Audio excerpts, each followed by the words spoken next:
Satan himself is a saint compared to that. This woman right here is the most evil thing I have ever experienced in my entire life. Oh my gosh, this is crazy. She's got this scepter type of thing, like a staff with this weird thing at the top of it that looks like multiple glass lenses inside of each other, but they're spinning. Like they can spin. And it's like, I don't know what powers it. It's like a technological type of thing.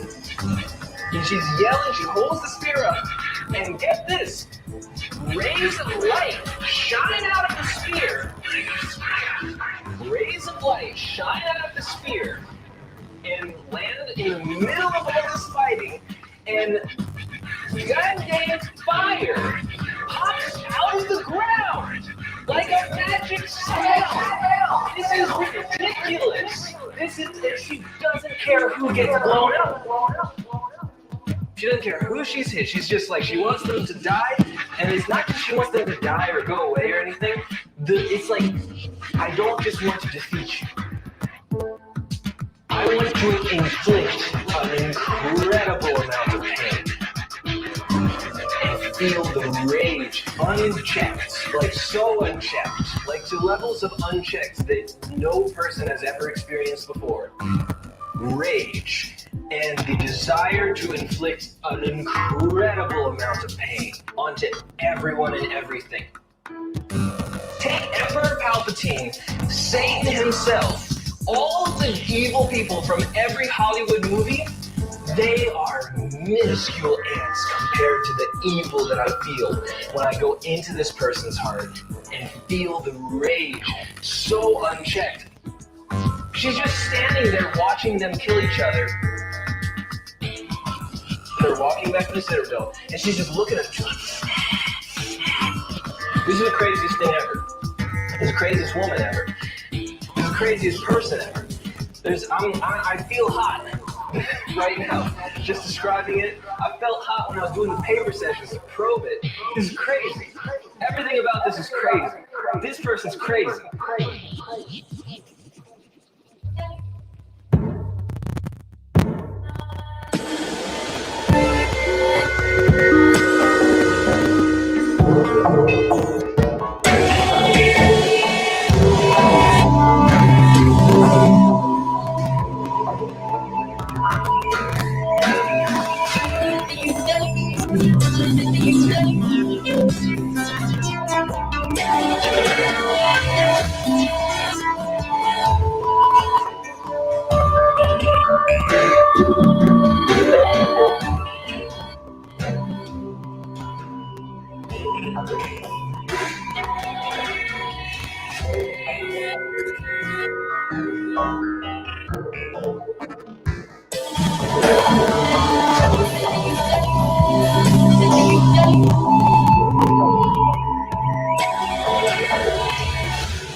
Mic check. So mic wasn't quite plugged in the way. Welcome to the show, everybody. Exile Minds podcast. And today, Tuesday, the 4th of July, 2023. So even the pros are making a mistake. Look, didn't quite plug the mic in enough. But anyway, fixed it. So welcome to the show. Exile Minds podcast, like I say, this week, beginning of July, we're going to do a show I've been meaning to do for a while on the Schumann resonance. And I'm gonna tie it in with the sort of HAARP stuff. I don't know if some of the listeners have not heard this. And I know in the Troubled Minds radio group, we talk about a lot of stuff that I've just not got around to covering here because there's so many topics. But one of them that is sort of a well-known topic is the HAARP program. I just want to talk about the HAARP project and the Schumann resonance. And I'm going to kind of roll these shows in together because I think they're sort of interrelated a bit anyway. So yeah, we're going to do that today. So thanks so much for joining. See James in the chat there. Hey, buddy. Yeah, it happens to everyone. Yeah, it's best to get them get them out of the way now, I suppose. But anyway, yeah, it's good. Hey James, I kind of half prepared today as well. I did prepare properly today. So apart from that last minute check, yeah, it works much easier when you do it ahead of time instead of last minute. That's what I'm figuring out. But anyway, I'm going to show. So right then, let's have a look. Get me a little script slid in here. We're going to start with this because I like this. Okay, I'm going to start with this article which mentions HAARP. But just for my show brief, I'll read this to you. So today's show, basically, to give a preface for where we're going to go with this, we're looking to unlock the secrets of the sky with the HAARP program as it delves into the mesmerizing world of the ionosphere and electromagnetism, as we're bioelectrical beings, you know. HAARP is cutting-edge technology that heats charged particles above, unveiling the enigma of dance of, you know, that's sort of like the plasma physics. So the idea was we'll go on this captivating journey to the ionosphere's influence on communication, navigation, or even understanding the very universe. Maybe it's got some pearls of wisdom in there for us because, you know, electromagnetism is everything. So we'll set aside the myths. We'll dive deep into the realm of scientific marvel of HAARP, radio waves, illuminate the mysteries above, and then maybe see how that relates to us below. Okay. So that's where we're going this. So to start with then, I want to look at the Schumann resonance with this article, which will I'll get this up here. We'll have, let me share screen. Just a sec. I'll share this screen for you so you can see it for the video viewers. This is why I don't like video, really. I just want to stick with the radio and get into the information. But let's have a look. Let's I can quickly just get a window capture up here. Which one should we look at? The Schumann resonance article. No, hang on. This one, Schumann resonance. Here we are. These oscillators. Because what it is you get with this sort of new agey stuff and with these sort of wild topics, sometimes you get products that will appear. And some of them seem like, you know, a load of rubbish and just make money, which they are. And then some of them, you wonder if these are a thing, you know? So I thought we'll have a look at this article to start with, which is from Hackaday, hackaday.com. And they were asking the question in the headline, what is a Schumann resonance? What is a Schumann resonance and why am I being offered a 7.38 hertz oscillator? This is an article by Jenny List. This is it's recent, from May 2023. It's had a few comments, over 100 comments. So, yeah, so we'll have a look at the Schumann resonance and some of these sort of technologies and myths and theories about stuff. Okay, so from the article, something that probably unites many Hackaday readers is the idle pursuit of browsing AliExpress for new pieces of tech. Perhaps it's something akin to social media doom scrolling without the induced anger. It's certainly entertaining to see some of the weird and wonderful products that can be used for a few dollars and are only a couple of weeks away. Every now and then, something pops up that deserves a second look.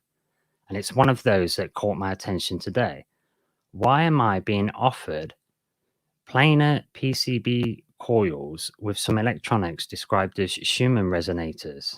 What on earth is Schumann resonance anyway? Indeed, what on earth is it? So let's have a look. Atmospheric physics meets cheap junk. The second question is easy enough to answer.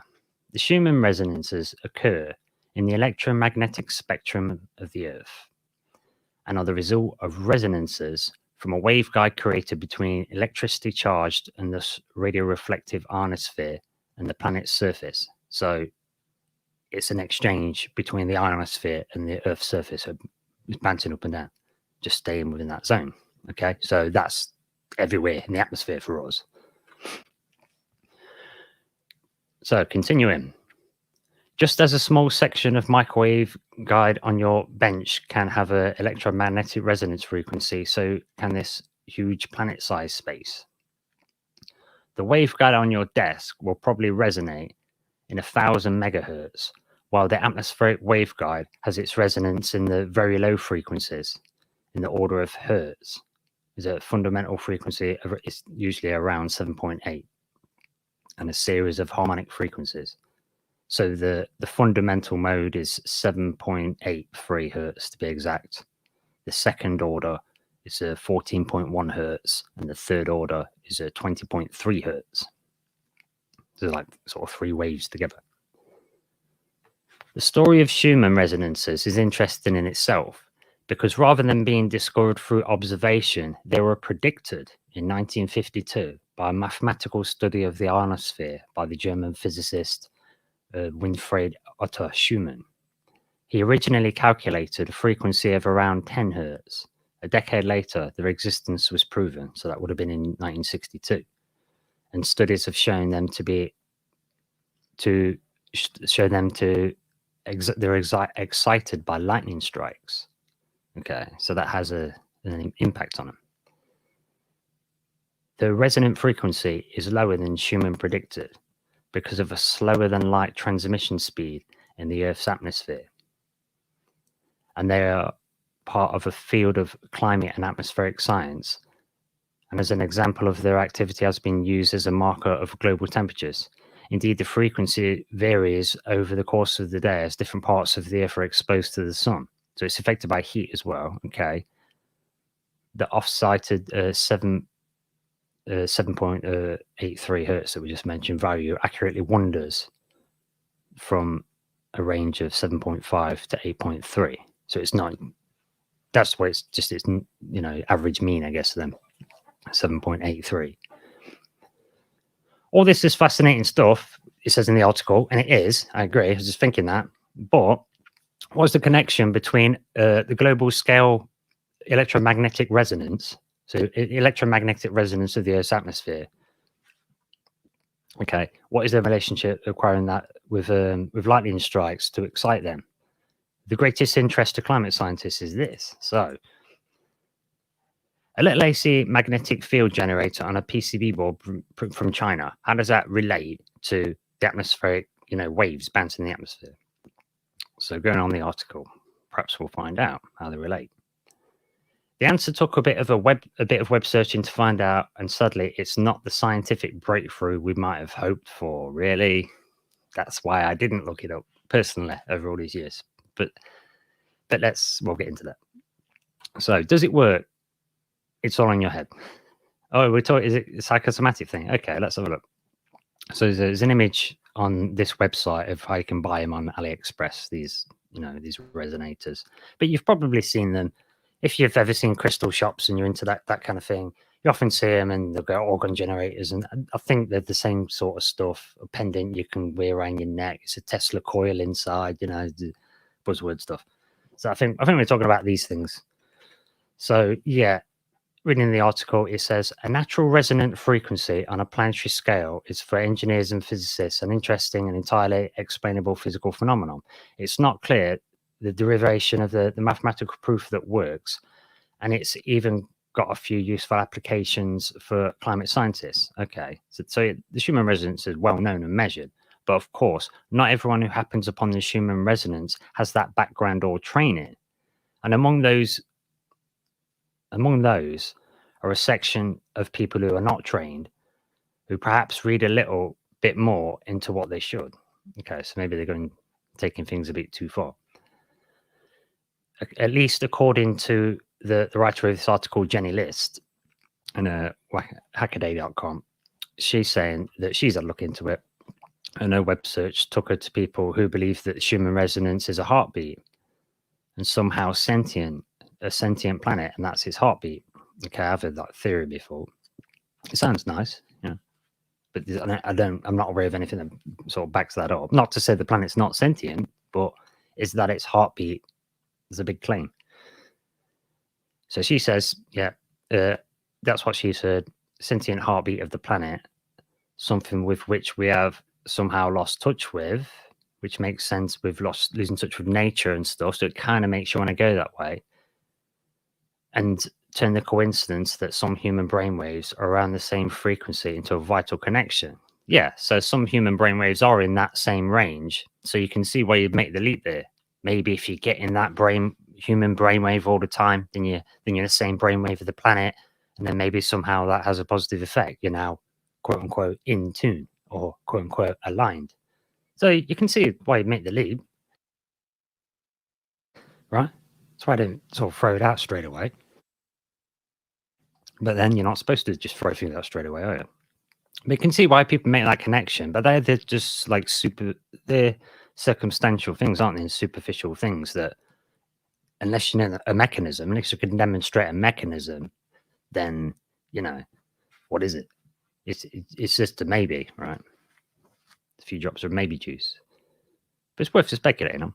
But she's saying it seems that the resonators aren't there for the planet, but instead for us. They're intended to stimulate the right brainwaves, which have somehow been lost due to the modern high-tech lifestyles he was talking about, and that they claim to improve the sound of your hi-fi system and reduce pollutants in the air. It's like the cherry on top of the cake. But sadly, the Schumann resonators have nothing to do with the ionosphere. And who knows, might just even be completely useless in themselves. That's sort of what I was getting to. Right. There's a however, though, there's a caveat I'm going to put in. But the article writer, Jenny Liss, writes, in the past, we've brought a few similarly, pseudo science devices for the teardown. They've done the teardown of some other devices in the past and turned out to be nothing. But this time, I somehow can't quite find myself to shell out the $20 or so to do this one.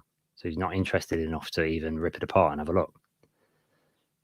However, she's saying, still, it's been interesting to learn about the ionosphere and resonance. Okay, so they're saying that these are just a load of rubbish. But on the other hand, there is stuff. There is the organone stuff, and that's that is weird. And the clad bursting, because then you can have a physical effect somehow. So and there's a reason why Wilhelm Reich was studying that in the first place, and Kinsey and Freud were both all of them are studying.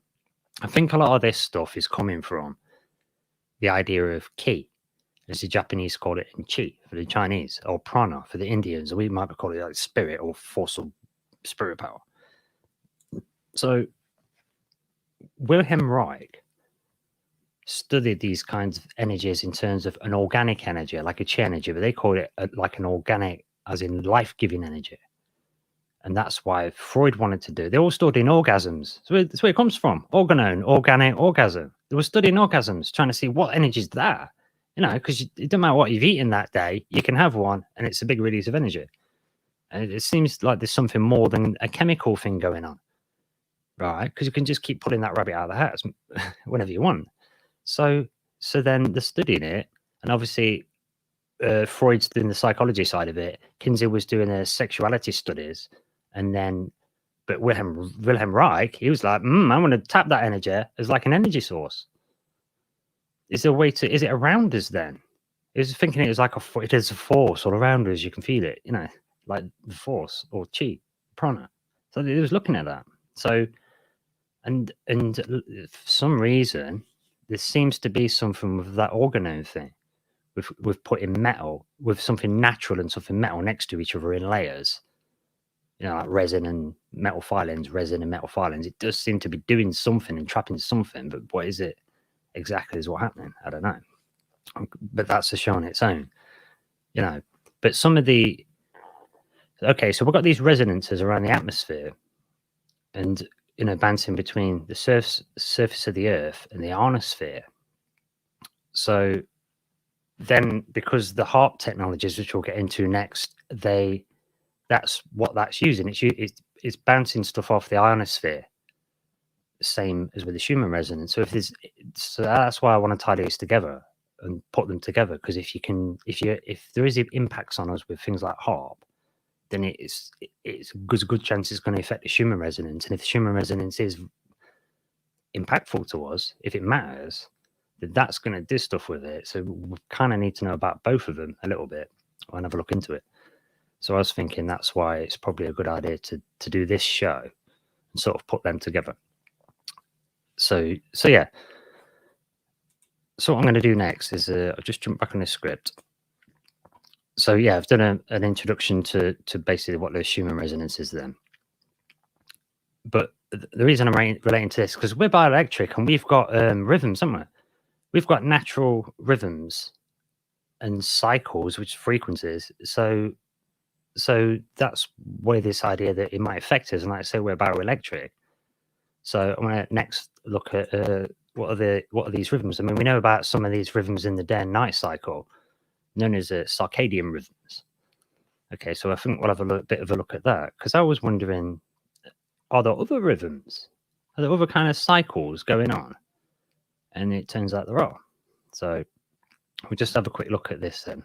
So, and this is, not really good science stuff from National Institute of Health.gov, American Science, General Medical Sciences.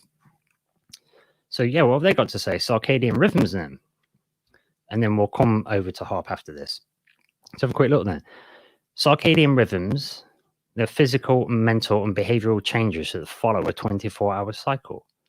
These natural processes respond primarily to light and dark and affect most living things, including animals, plants, and microbes. Chronobiology is a study of circadian rhythms. One example, the light-related circadian rhythm, is sleeping at night and being awake during the day. The average teen circadian cycle images is shown in a diagram here. And then so we've got these biological clocks. Okay, so biological clocks are organisms' natural timing devices regulating the cycle of circadian rhythms. They're comprised of specific molecules, proteins, that interact with cells throughout the body. Nearly every tissue and organ contains biological clocks. So it's in every cell, it's everything. Researchers have identified similar genes in people, fruit flies, mice, plants, fungi, and several other organisms that make clocks, molecular components. So what about the master clock? Is the question I want to know as well. So a master clock in the brain coordinates all the biological clocks in a living thing, keeps the clocks in sync. In vertebrate animals, including humans, the master clock is a group of about 20,000 nerve cells or neurons that form a structure called the, I'm not sure I'd say this, suprachiasmatic nucleus, or the SCN. The SCN is in a part of the brain called the hypothalamus and receives direct input from the eyes. So yeah, the hypothalamus, and that's also allegedly related to the pineal gland, and the optic thalamus is behind that, and the pineal gland's like on top of it. So, do you know what I'm saying? So they kind of really relate together in the same spot, all that light stuff. And of course, if you've ever noticed, but if you close your eyes and imagine a fruit, you can still see it in your imagination, your mind's eye. You can still see the color. But if your eyes are closed, where's the light coming from to make that color? You know what I'm saying? You're getting light inside of you as well. So I don't know. Anyway, it's all these rhythms. There's always rhythms, and a lot of it's to do with light and the eyes and visual stuff. And I'm a visual learner, so all that kind of stuff relates. But yeah, so there we go. I've had a quick look at the Schumann resonance just before we go to break. But a quick demonstration of that. I want to get a bit more into these circadian rhythm business, and then start, looking at how it might relate to the body and how HAARP works, so we can have a bit of an overview and see some of these bits and bobs go together. So yes, so we'll just take a little bit of a break on the Exile Minds podcast, which is also broadcasting on KUAP Troubled Minds Radio Network. Just type that in a browser, Troubled Minds Live 365 in any browser search, and that'll come up all good. So anyway, just a quick 5-minute break for me, Liam Martin, on the Exile Minds podcast. We'll put a little bit of funky music on, and then I'll see you in just a moment. Cheers, folks. See you in just a sec.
Yes, yes, yes.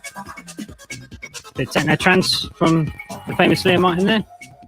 Well, it's from my buddy did the music actually, the mighty Rohan. Anyway, which is me. Anyway, welcome back to the show, everybody. Exile Minds podcast, Tuesday, the 4th of July, 2023. Here we are.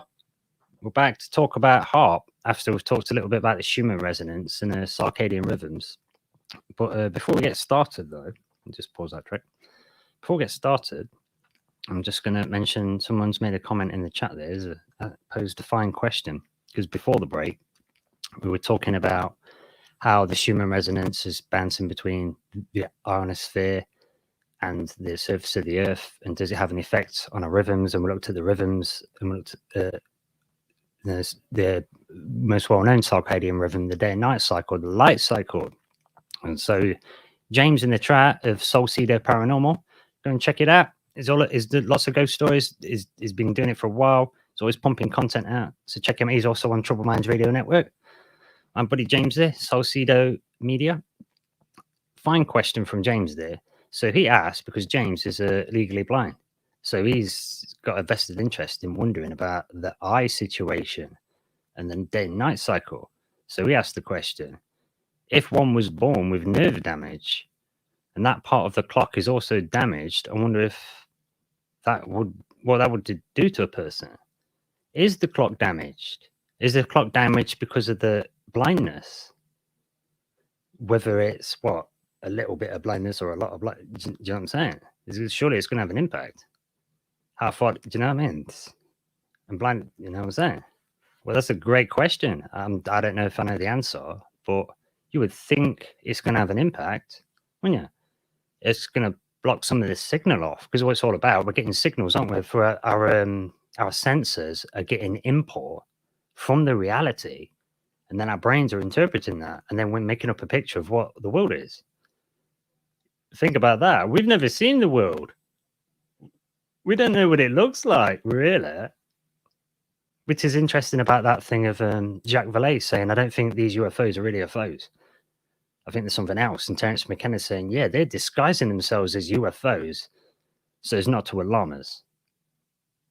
But anyway, that's why I do this show late, so you have sweet dreams. Anyway, back to, so that's something to think, just kidding. Something to think about, though. Something to think about. Has it damaged the clock? Or is it, James, is it that maybe it's damaged the master clock, right? But there's these other clocks going on. So maybe they have to compensate. So maybe you have to have funny weird rhythms.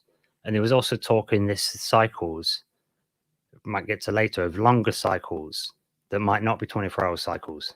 You know, and there's definitely an unconscious long cycle of 3 days somewhere in psychology. And that's why you say that, you know, you've made a decision to make the call for the job like 3 days ahead of time. But anyhow, that's another story. But on with the show, on with the script. So let's try and stick to the script. It'll be a first. Okay. Schumann resonance and master clocks then. So let's have a look at some more of these rhythms. So we've got in amongst with the like day night cycle rhythm, which when there is, you know, people are well known to have poorer health or weaker immune system in areas where there's less light. Mike's talked about this, and sort of, is it Northwest America, not getting as much light, tend to be, you know, have more sort of statistical depression sort of thing, you know, something like that. Or immune systems, well, they're going to be known to have less vitamin D production, aren't you?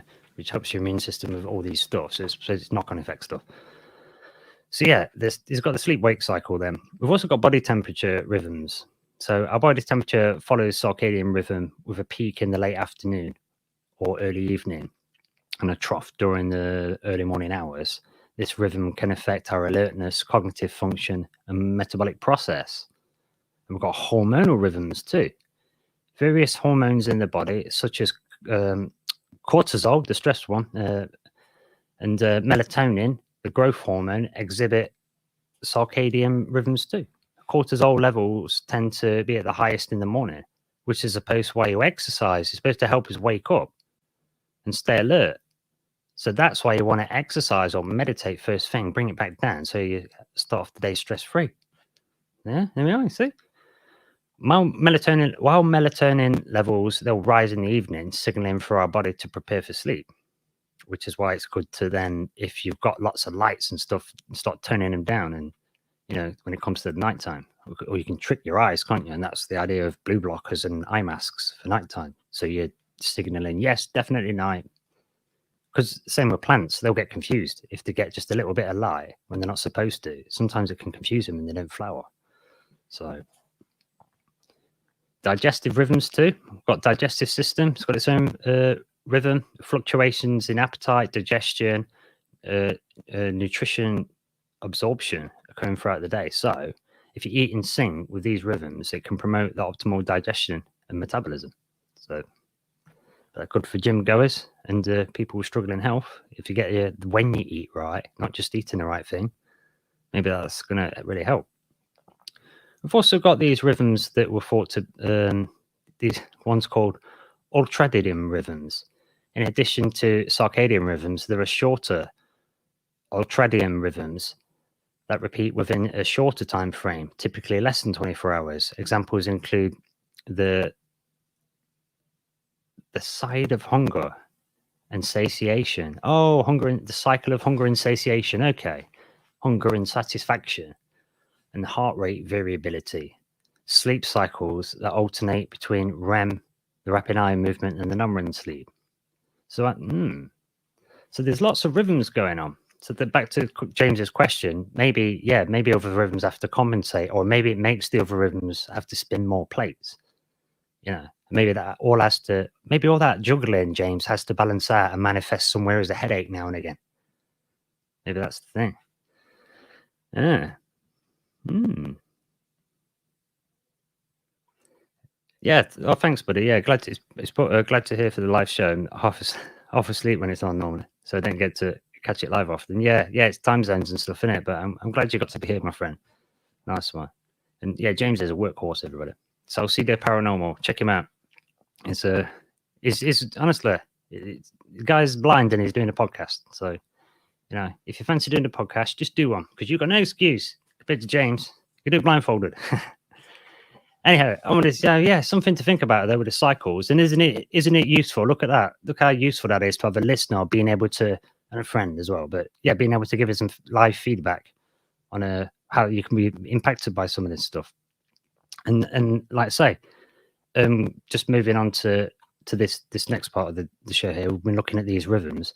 I want to look at if electromagnetism is going to, if there's some of these like radio waves and stuff, and we've heard a lot. There's been science over the decades trying to see if electromagnetic fields do somehow sort of interact with us and have an impact. And that's where I was going to get onto the heart bit, because for example, the NHS, right, in this country, they're doing acupuncture now. And that was like I'm just talking to like conspiracy theories turning out to be sort of true. Eastern medicine was kind of thought of as a bit bunk for a while, but no, just to sort of prove it. I'll put the links in the description, but and on the video, I've got the NHS website here. Acupuncture, they've got acupuncture featured. Acupuncture is a treatment derived from Chinese medicine. This is telling you, it's on the list of treatments you can get on the NHS. So you can get acupuncture. Fine needles are inserted into sites on the body for therapeutic and preventative purposes. It's used by many NHS GP practitioners, as well as in most pain clinics and hospitals in the UK. So most people do it. It's commonplace to do acupuncture now. It's often seen as a form of complementary or alternative medicine, but they're getting accepted. Let's call it dry needling here. And they usually recommend a course. And then they even put a little bit saying traditional acupuncture is based on the belief that energy or life forces flows through the body channels called meridian lines. This life force is known ki or chi. And then so they put that there for the tradition, and they say, oh no, acupuncture practitioners often, they use acupuncture, and they're saying, however, the use of acupuncture is not always based on rigorous scientific evidence, but they're saying it will cause the release of chemicals in your body to make things happen. So so that's why they still take it in, and they use it for chronic long-term pain, migraines, that sort of thing, tension type things, joint pain, releasing tension. So I think, is that releasing electricity, neutralizing things? That's sort of how I've seen it. And the same with this, again, from reputable medical sources, the National Center for Complementary and Integrative Health, NIH, they have the Indian type medicines, Ayurvedic medicines. So you've got the Chinese medicines in Britain and the Indian medicines being featured there for both our main health service people and advisors. So you've got this in terms of the health stuff, because I was looking to see if the ancients somehow knew about electromagnetism in some of these fields and if the environment's been different. Because I'm thinking, look, if the Schumann resonance is everywhere and it did have an impact on us, and I'm thinking to like dinosaurs, they're not supposed to have been able to exist today. And at one time, people didn't think they could exist, but these giant creatures, massive things, turns out they did, right? And they're saying it's because the atmosphere is different or the environment was a bit different. Well, if the environment can be so different, it can make it grow gigantic, and who knows how big they got, and what else? Do you know what I'm saying? So then I wonder about that. Not that I'm saying this is just going to make us grow giant, but shouldn't we understand the environment? Did the ancients know about some of this stuff? Now, while I can't really find too much, did they know about electromagnetic fields? There is, you got to wonder. And because, we'll get into this with a HAARP article next. I'll get this up. Because there's a bit that comes up with HAARP. I'll explain what it is for people who've never heard of it. But yeah, there's a bit that comes up about how it can perhaps help impact cognition. So I was thinking about speed learning or dumbing people down. So, but let's get into it. Let's just get into this because we'll look at one in Alaska. So this is from Atlas Obscura, trying to have a rational look at this, but without being too much of a skeptic. So yeah, Gakona in Alaska, the Aurora Research Project. This is basically HAARP, stands for HAARP stands for the High Frequency Active Auroral Research Program. Aurora meaning like Aurora Borealis, when the charged particles hit the upper atmosphere and they light up and you get the colourful light show. That's what they're working with. They're charging up, these big antennas. They're like TV aerials, but stretched across a big field. And then they point them straight up and zap the atmosphere. Boomashanka have some kind of effects. So there's all kind of conspiracy and speculation about it, but we'll have a look. From a distance, it looks like a parking lot filled with oversized television antenna. See, that's what I said. And that's the HAARP thing. It's a government research facility focused on physical and electrical properties of the Earth's ionosphere. Set against the Alaskan forest, HAARP is to certain conspiracy theorists neither a research program nor TV antenna, but a weather control device and a space weapon and a death ray. Okay, that's the conspiracy far ends of things. So, it was funded by DARPA, US Air Force, and Navy. HAARP's projects involved superheating the ionosphere with high-frequency radio waves. This incited the suspicion of physicists Bernard Eastlund and a small group of other scientists in the 1990s who expressed concern about HAARP's possible future use as a weapon. Russia also expressed concern and criticized HAARP as a new integral geophysical weapon. The Russian government now operates a very similar facility known as Sura Ionospheric Heating Facility, SIHF. Despite the criticisms or because of it, the research at HAARP, they tried to be more open about the research. This kept stating unequivocally there is no classified documents pertaining to HAARP, and they even opened up HAARP for people to do tours and stuff. So they really tried, and then it sort of got shut down. But there's other facilities elsewhere that are very similar. I say the technology is known now, so if it's a thing and does stuff.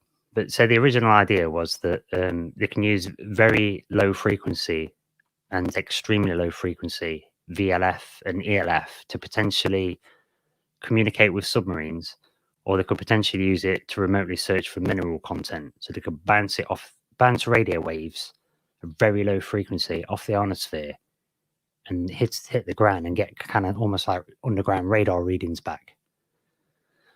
Well, people get worried about that because it means that if you can use it as some kind of weapon, you can bounce it off the atmosphere and land it on the other side of the world. So you don't even need to be above your enemy. You can just send it from your house, like a good snooker shot, like on the pool table. Just make a good trick shot. And if it's, dealing with the ionosphere and the atmosphere and heating that up, and we've got these natural Schumann resonances, if they have to stay that way and they get altered, what's it going to do to us? We've also got we're in an electromagnetic soup, aren't we?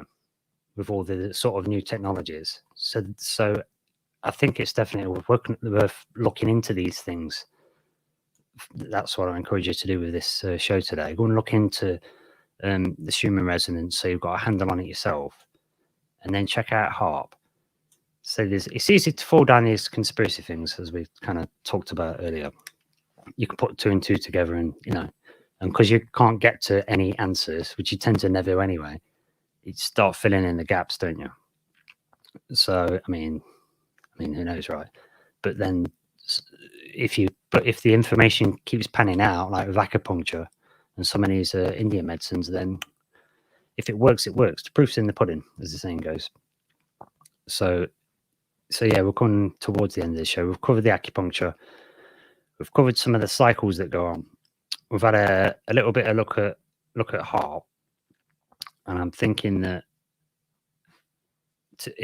this is for now with this particular topic, to get close to any kind of an answer of to whether or not these technologies can be used to harm us. It's a tough one, and it gets thrown in with the smart meter stuff.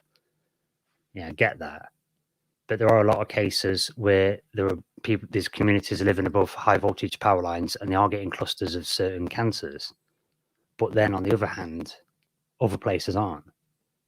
So there's obviously other factors, and I'm thinking there are water sources going underneath those places that are somehow to do with it, because that does seem to be an unhealthy thing if you've got a water source running under your sort of house kind of thing.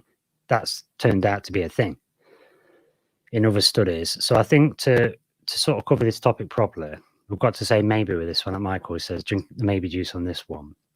But I think it's worth a revisit to get a bit technical with it.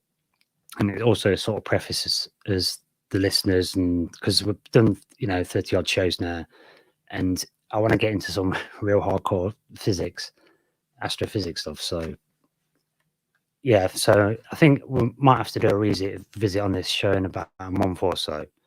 But we'll come in armed with, I think there's 2 books that we'll have to add into this to get ourselves knowledgeable on it, and they're heavy duty. So I'll do the work so you don't have to, and then we'll come back to this in say a month or 2. So we'll come back later armed with Arthur Furstenberg's book. Yeah, I'll put it up for the video people. So we'll have The Invisible Rainbow by Arthur Furstenberg. I'll get that. I'll have a read through it. I'll present some stuff from that, and then we'll have to also, because that will tell us, we'll really have a deep dive and understand all the EM fields and the history of what's been added and what potential problems there are and stuff. So we'll really do a history with that, and then we'll start doing some biology. We need some biology for some later shows. We need to really get a handle on our biology and get familiar with it. So we're going to do this. We'll come armed in about a month or so with The Invisible Rainbow, and we'll have David Parker and Dawn Lester's book, What Really Makes You Ill, Why Everything You Thought You Knew About Disease Is Wrong. That's the monster book. It's about 600 pages. But The Invisible Rainbow, History of Electricity and Life, and I think that's quite so big. Well, it's 576. Oh, darn. Okay. But I'll do it. I'll get the reading done. I'll do the 1,200 odd pages. We'll blast through it. I'll extrapolate all the bits that I think is worth presenting, and then we'll revisit this and we'll do it properly. But yeah, I just thought I want to do a bit of an introduction into that particular topic. So far, HAARP, don't think it's that much of an issue, and I think we've got bigger fish to fry. And plus, a lot of these scientists, I don't think they know, and I think they're kind of responsible, which is what I sort of wanted to end the show with overall, is that I've concluded, looking into this, just writing this particular show, and then having to think about HAARP and Schumann resonance and conspiracies and going down a rabbit hole and then getting deluded and all that stuff. Well, you crazy person, right? This is what I've concluded. This is why we have to do the work and have these conversations, because it's such hard work, and who's made it difficult? It's the science. Okay, so, but for now, we'll have to come back to this, and this is why we have to keep doing these shows and making content and having these conversations. But for now, to me, it seems that science itself the self-declaring, a prophet of reality.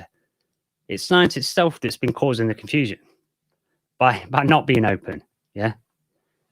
There's been times when it parades theories as facts and it oppresses its own data, right? So that's causing the confusion for us, okay? And that's inspiring the conspiracies themselves. And because they're making mistakes, and the way that they deal with science, and the way academia is set up with credibility, it's caused them to lack academic integrity. It's caused them to not be able to handle taking being wrong very well. Okay, so it's basically they get caught out on lies so many times, we stop believing in them, so we don't trust them. But then material science is how we're making sense of the world, mostly. So now we don't know what to believe. And then some of the ways that they behave seem childish. So then they don't seem like the creme de la creme. And then we're like, well, who's going to help? And then it comes down to we've got to help ourselves. We've got to do this ourselves. That's what it seems to me. So we'll have to revisit this and make sure we're going to have to educate ourselves. So I'm going to have to do some shows where I educate myself on like chemistry and biology and then present it to you. So we know how to do this stuff ourselves. I think that's the way it's going to have to go.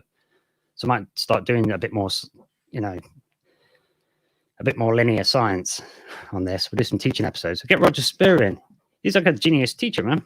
Anyway, that's another story. We'll get Roger Spear on. Anyway, we're gonna have to wrap up the show because radio clocks, all that.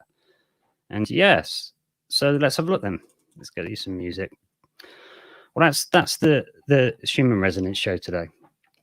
Circadian rhythms, how the biological and the EM fields and all the environment around us, how it affects us. Some of the conspiracies that aren't conspiracies, like Chinese medicine, we're accepting them now. Things do change. So we'll have a big deep dive into this at some point. And yes. So how it goes. But yeah, definitely tune into Troubled Minds Radio Network. Have a look in a browser. Just type Troubled Minds 365 Live, and you'll find me on there. Sometimes there will be Michael Strange. There's Arcane Observer. There's a whole bunch of shows. New ones coming. It's still pretty new, but it's just getting big. So it's going to really take off. So get yourself over there because I was here at the beginning. Anyway, thanks very much for tuning in. That's enough from me, Liam Martin. Thanks very much for James. Thanks for your comment. There's an excellent question there. I was glad you brought that up because I didn't even think about that. So nice one. Cheers, guys. I'll catch you soon on the Exile Minds podcast with me, the famous Liam Martin, and you take care of yourselves. I'll see you very soon. Check you later.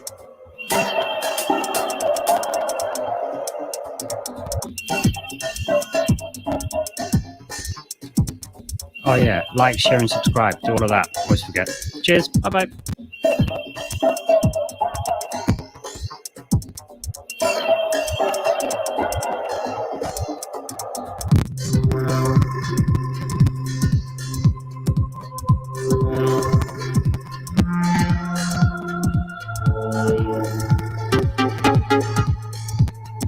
Mike's pretty skeptical, but we both got weirded out by something that mentioned literally the Galactic Federation like 2 weeks before this.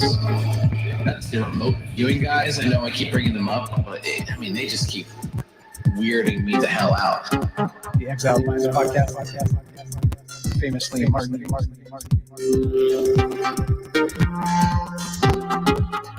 You have like several names that are famous and the mighty. How can we beat that?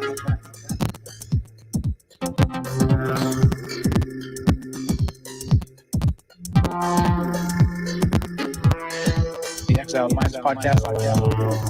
The Exile Minds podcast. Famously Martin, the mighty Rohan. The famous Exile Minds podcast.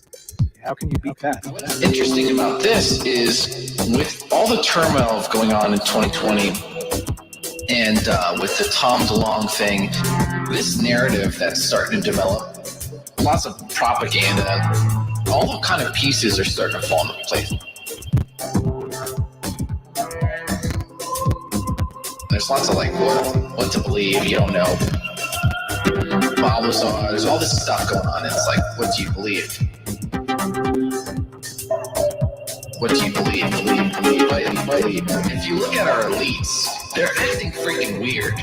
They're definitely like meeting behind closed door, like they have their plans. And I wonder, do the elites, have they gotten a list of demands from these beings?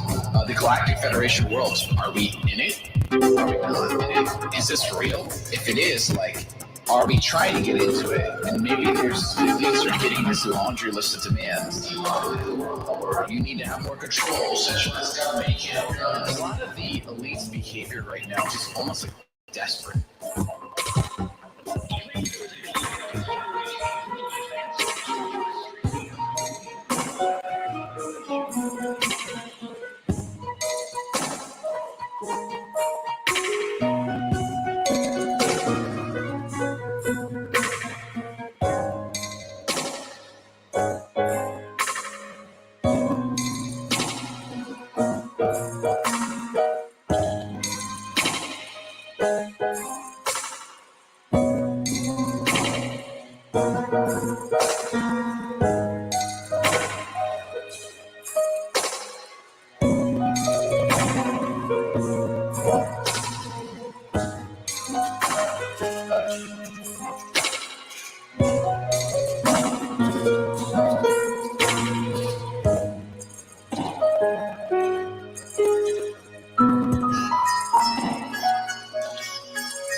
Kindness, kinship.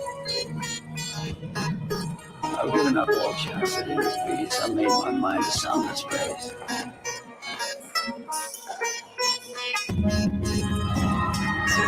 I share my dreams with yours.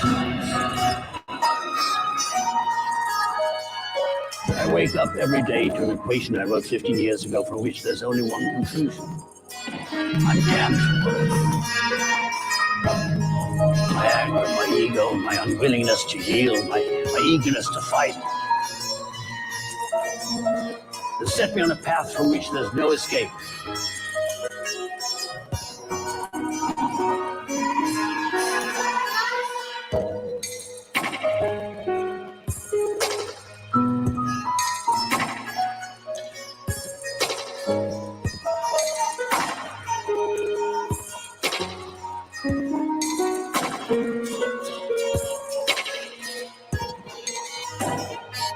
I yearn to be a savior against injustice without contemplating the cost, and by the time I look down, there's no longer any ground beneath my feet. What is my sacrifice?